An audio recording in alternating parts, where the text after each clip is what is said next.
La Revolución Francesa. En 1789, a finales del siglo XVIII, se dio en Francia un movimiento que transformó las naciones al derrumbar las antiguas formas de gobierno. Este movimiento dio el inicio de la era contemporánea y a esto se le conoce como la Revolución Francesa. A mediados del siglo XVIII se empezaron a ver las formas de gobierno en ciertas dificultades, ya que el último gobierno de los reyes absolutistas, conocido como el antiguo régimen, en el cual se decía que la gente no podía tener los mismos derechos que tenía el rey. Los gobernantes del antiguo régimen sabían que no era fácil aceptarlas, ya que significaba admitir la pérdida del poder político.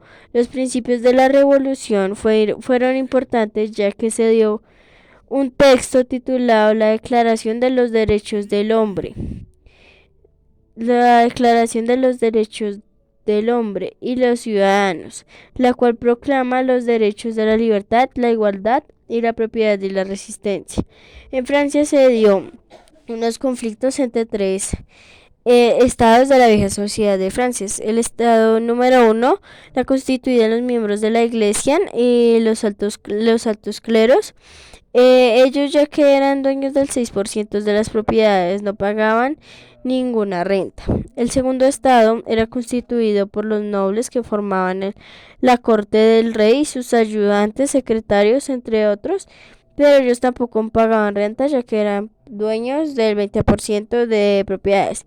En el tercer estado se encontraban ricos, pobres, que fueran clérigos, pero por el contrario, ellos sí pagaban renta, ya que eran el 98% de los habitantes del país.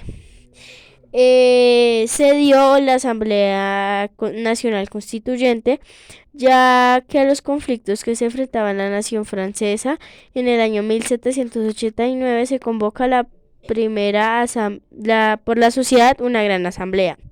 Esta gran asamblea, a la que se le llamó a los tres estados, que inició el 5 de mayo, el cual quedó representado por 610 artesanos y campesinos, o sea, por el tercer estado.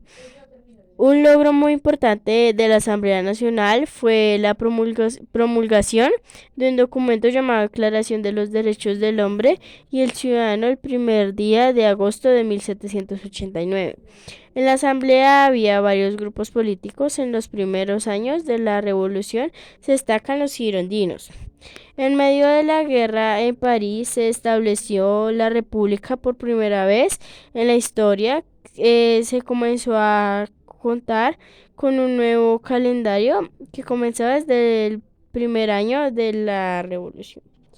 Y muchas gracias. Este es mi proyecto de ciencias sociales basado en el tema de la Revolución Francesa.